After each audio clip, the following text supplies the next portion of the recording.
ছোটবেলা ঈদ আসলে ঈদের আনন্দ নিয়েই পড়ে থাকতাম, ঘোরাঘুরি, খাওয়া দাওয়া, এটা সেটা নিয়ে। আর এখন হচ্ছে সংসার নিয়ে পড়ে থাকতে হয়। আসসালামু আলাইকুম আমার প্রাণপ্রিয় আপুরা, তোমরা সবাই কেমন আছো? আশা করছি সবাই ভালো আছে। আমি তোমাদের দোয়াই এবং আল্লাহর অশেষ রহমতে খুবই ভালো আছি। তোমাদের সবাইকে জানাই ঈদ মোবারক। আজকের ভিডিওটা ঈদের আগের দিনের। আসলে ঈদের দিন আমি ভিডিও কিভাবে আপলোড দিব, সারাদিনই তো এটা সেটা নিয়ে ব্যস্ততা থাকবই। আর ঈদের দিন আমি চাই না যে ভিডিওটা আপলোড দিতে, যেহেতু আমি একদিন পর পর ভিডিও আপলোড দিই, এর জন্য আর দিই নাই। ঈদের আগের দিন আপনাদের ভাইয়া যে কিছু বাজার নিয়ে এসেছিল, মানে এটা আর কি আমাদের বাসায় ছিল না, যা যা ছিল না এগুলো আর কি আনেছে। আর সেমাই আর চিনি আনতে তো ভুলে গেছে, এর জন্য আর কি রাত্রে আবার পাঠাইছিলাম, তারপরে আবার নিয়ে এসেছে। প্রতি মাসের শুরুতেই আমাদের এভাবে বাজার আনা হয়, যা যা প্রয়োজনীয় সব কিছুই আনে। মাসের ভিতরে আর কোনো কিছু তেমন আনা হয় না, যেটা আর কি মনে থাকে না ওটাই আর কি আনে। যাই হোক, এই যে যা যা এনেছে সব কিছুই আমি গুছাই গাছাই একদম রেডি করে রাখতেছি। এরকম রাখলে না আর পরবর্তীতে খোঁজা লাগে না। আর আমার যেখানে যেটা রাখা হয় ওখানে ওটা থাকে, যেহেতু বাসায় এলোমেলো করার কেউ নাই।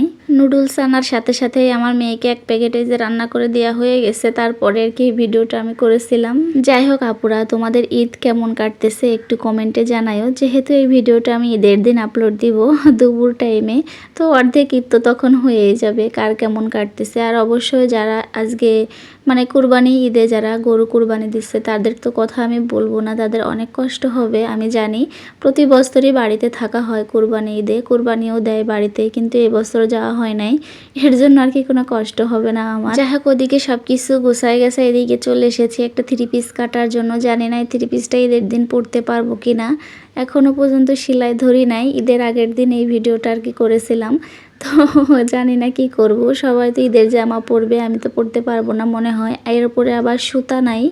আপনাদের ভাইয়া যদি সুতা এনে দেয় তাহলে 1 ঘন্টার ভিতরে সেলাই করতে পারবো। কুরবানির ঈদে অনেকেই মার্কেট করে না, আমাদেরও তেমন করা হয় না। তবে বাহিরে গিয়েছিলাম যেহেতু, এর জন্য একটা 3 পিস নিয়ে এসেছি। কুরবানির ঈদে করা হয় না তেমন কোনো কথা না, যদি বাড়িতে যাইতাম তাহলে আর অনেক কিছুই নেওয়া হতো, কিন্তু বাড়িতে তো যাওয়া হয় নাই, এর জন্য তেমন কিছু নেওয়াই হয় নাই। যাই হোক আমার আপুরা, তোমরা কে কে নিজের জামা নিজেই সেলাই করো? আমার জামা তো আমি নিজেই সেলাই করি এবং নিজেই কাটি।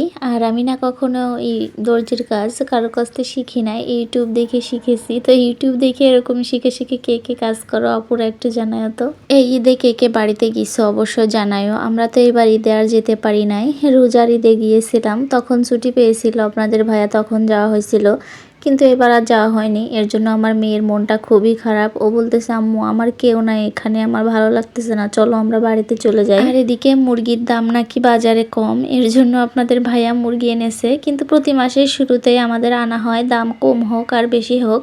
একটা লোক নাকি বলেছে মুরগির দাম কম, এর জন্য বাজারে গেছে। তো বাজারে যেয়ে দেখি 150 টাকা মুরগির কেজি, অল্প কম, অতটা বেশিও না। তারপরেও 3টা মুরগি নিয়ে এসেছে। আর এই দেখেন আমার মেয়েটা মানে মোবাইল দেখতে দেখতে টেবিলের উপরে একদম যায় শুয়ে শুয়ে দেখতেছে।